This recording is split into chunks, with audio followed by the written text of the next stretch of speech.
नमस्कार, ये आकाशवाणी शिमला है। अब आप प्रभा शर्मा से प्रादेशिक समाचार सुनिए। आज के मुख्य समाचार: प्रदेश विधानसभा का बजट सत्र अनिश्चित काल तक के लिए स्थगित, 73 घंटे चली सदन की कार्यवाही, कई महत्वपूर्ण बिल पारित। मुख्यमंत्री सुखविंदर सिंह सुक्खू ने बजट सत्र को बताया ऐतिहासिक, कहा समाज के हर वर्ग का रखा ख्याल। नेता प्रतिपक्ष जयराम ठाकुर ने कहा, विपक्ष ने जनहित से जुड़े कई महत्वपूर्ण मुद्दों को विधानसभा में उठाया। और केंद्र सरकार के कर्मचारियों को 2% महंगाई भत्ता व पेंशन भोगियों को महंगाई राहत भत्ता देने की घोषणा।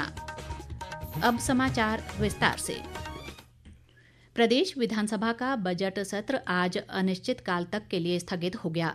शिमला में 10 मार्च से शुरू हुए इस बजट सत्र में कुल 15 बैठकें हुईं और सदन की कार्यवाही 73 घंटे चली।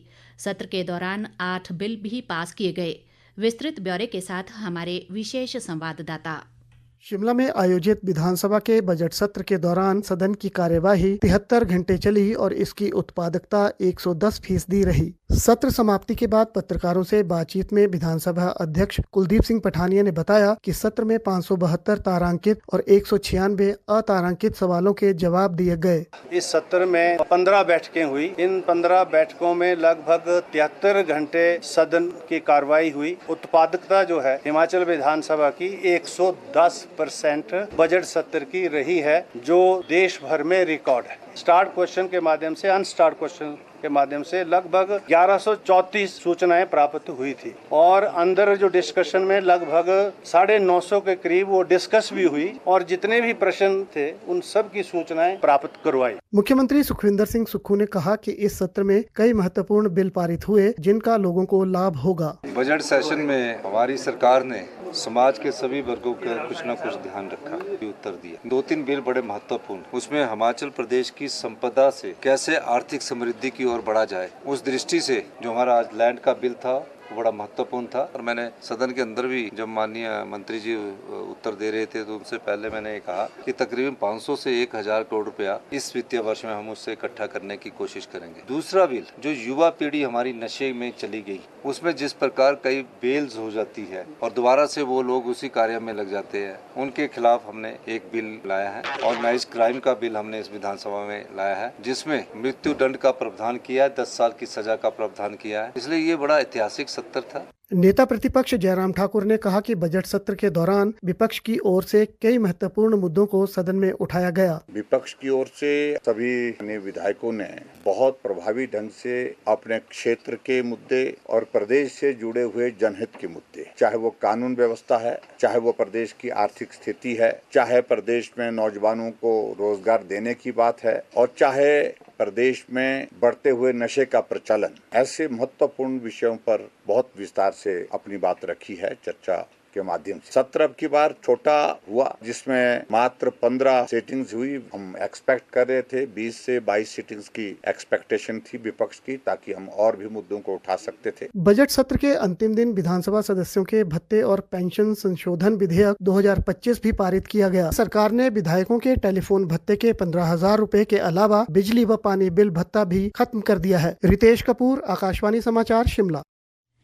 प्रदेश सरकार ने बीते 2 वर्षों में राजधानी शिमला में 66 भवनों को असुरक्षित घोषित किया है, जिनमें आवासीय भवनों के साथ सरकारी कार्यालय भी शामिल हैं। शिमला में आयोजित विधानसभा के बजट सत्र के अंतिम दिन आज प्रश्नकाल के दौरान मुख्यमंत्री सुखविंदर सिंह सुक्खू ने ये जानकारी दी। विधायक विपिन सिंह परमार के सवाल के जवाब में मुख्यमंत्री ने कहा कि उनके पास फिलहाल कर्मचारियों का सटीक आंकड़ा उपलब्ध नहीं है। हालांकि उन्होंने स्पष्ट किया कि ऐसे कर्मचारियों के लिए आवास की अलॉटमेंट करने के निर्देश सामान्य प्रशासन विभाग जीएडी को जारी कर दिए गए हैं। मुख्यमंत्री ने ये भी बताया कि शिमला में स्थित विधायक सदन मेट्रोपोल को असुरक्षित घोषित कर दिया गया है। उन्होंने कहा कि इस भवन के मरम्मत कार्य के लिए बजट भी निर्धारित कर दिया गया है। सुखविंदर सिंह सुक्खू ने आश्वासन दिया कि असुरक्षित भवनों में रह रहे सभी कर्मचारियों को अगले 2 महीनों के भीतर वैकल्पिक आवास उपलब्ध करवा दिया जाएगा।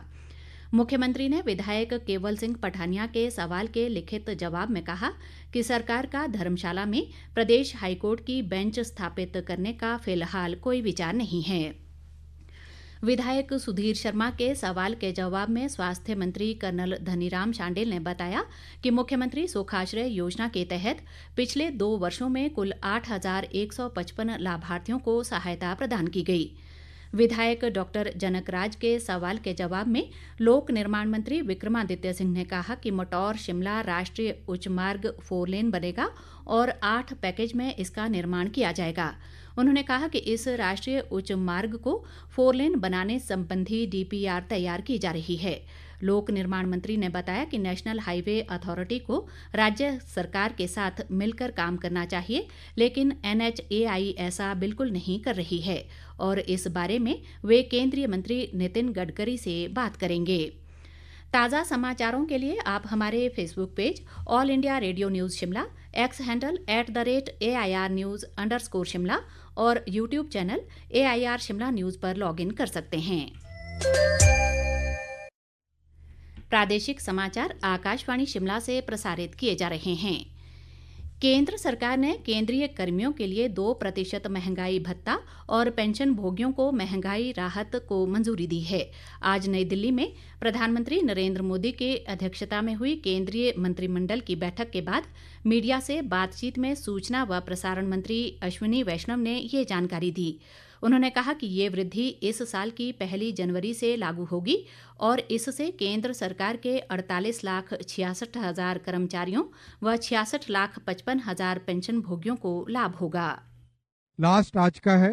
एम्प्लॉयज और पेंशनर्स के लिए DA और DNS रिलीफ को 53% से बढ़ा के 55% किया गया है with effect from 1/1/25। This will be a very big help for all the employees in the pension. Nehru युवा केंद्र संगठन शिमला द्वारा ऐतिहासिक गेटी थिएटर में विकसित भारत युवा संसद 2025 का आयोजन किया गया। राज्यपाल शिव प्रताप शुक्ल ने आज इस कार्यक्रम का शुभारंभ किया। राज्यपाल ने कहा कि युवाओं को किसी भी राष्ट्र की सबसे बड़ी शक्ति माना जाता है और उनकी ऊर्जा, विचार व नवाचार समाज को नई दिशा देते हैं।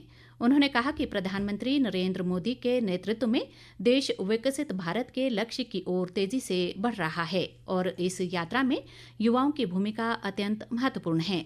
राज्यपाल ने केंद्र सरकार के कार्यों की सराहना करते हुए प्रतिभागियों को राष्ट्र के सक्रिय और सतर्क युवा के रूप में राष्ट्र निर्माण में योगदान के लिए प्रेरित किया। इस राज्य स्तरीय युवा संसद कार्यक्रम में पहले दिन विभिन्न जिलों के 32 प्रतिभागियों ने भारतीय संविधान की 75 साल की यात्रा पर अपने विचार प्रस्तुत किए। केंद्रीय पर्यटन मंत्री गजेंद्र सिंह शेखावत ने बताया है कि मंत्रालय द्वारा वर्ष 2014-15 में शुरू की गई स्वदेश दर्शन योजना के तहत वर्ष 2016-17 में हिमाचल प्रदेश में हिमालय सर्किट के तहत 68 करोड़ 34 लाख रुपए की 7 विकास योजनाएं स्वीकृत की गई हैं।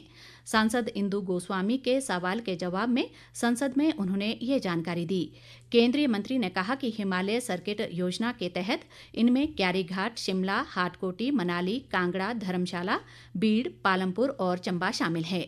गजेंद्र सिंह शेखावत ने कहा कि पर्यटन मंत्रालय द्वारा सेंट्रल सेक्टर में लॉन्च की गई स्वदेश दर्शन और प्रसाद योजना के तहत देश में पर्यटन ढांचे को विकसित करने के लिए राज्य व केंद्र शासित प्रदेशों को वित्तीय सहायता प्रदान की जाती है। राष्ट्रीय स्वयंसेवक संघ के 2 अक्टूबर 2025 को 100 वर्ष पूरे हो रहे हैं। संगठन विस्तार, सद्भाव और एकता के संबंध में आज शिमला में संघ के हिमाचल प्रांत के संघ चालक डॉक्टर वीर सिंह रांगड़ा ने एक पत्रकार वार्ता में संघ के 100 वर्ष में हुए सुदृढ़ीकरण पर प्रकाश डाला। उन्होंने कहा कि शताब्दी वर्ष के उपलक्ष्य पर अखिल भारतीय प्रतिनिधि सभा की 3 दिवसीय बैठकें बेंगलुरु में आयोजित की गईं और इस दौरान संगठन के विस्तार, सामाजिक सेवा, राष्ट्रीय एकता व हिंदू समाज की सुरक्षा पर विशेष जोर दिया गया। रांगड़ा ने बताया कि संघ की शाखाओं में वृद्धि हो रही है। उन्होंने बांग्लादेश में हिंदुओं व सन्यासियों के साथ हो रही लूटपाट पर चिंता जताते हुए केंद्र सरकार से इस दिशा में कदम उठाने की मांग की।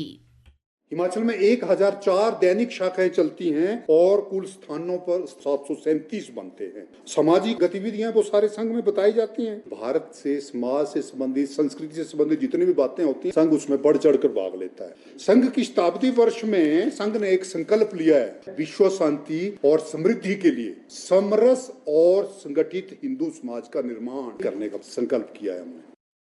सांसद सुरेश कश्यप ने आज लोकसभा में भारत दूरसंचार निगम के कर्मचारियों व पेंशनरों को तीसरे वेतन आयोग के लाभ देने का केंद्र सरकार से आग्रह किया है।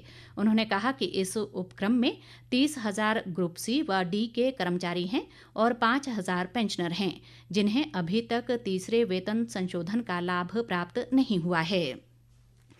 अंत में मुख्य समाचार एक बार फिर। प्रदेश विधानसभा का बजट सत्र अनिश्चितकाल तक के लिए स्थगित। 73 घंटे चली सदन की कार्यवाही, कई महत्वपूर्ण बिल पारित। मुख्यमंत्री सुखविंदर सिंह सुक्खू ने बजट सत्र को बताया ऐतिहासिक, कहा समाज के हर वर्ग का रखा ख्याल। नेता प्रतिपक्ष जयराम ठाकुर ने कहा विपक्ष ने जनहित से जुड़े कई महत्वपूर्ण मुद्दों को विधानसभा में उठाया। और केंद्र सरकार के कर्मचारियों को 2% महंगाई भत्ता व पेंशन भोगियों को महंगाई राहत भत्ता देने की घोषणा। इसी के साथ ये समाचार बुलेटिन समाप्त हुआ। हमारा अगला बुलेटिन आप सुन सकते हैं कल सुबह 9:20 पर। नमस्कार।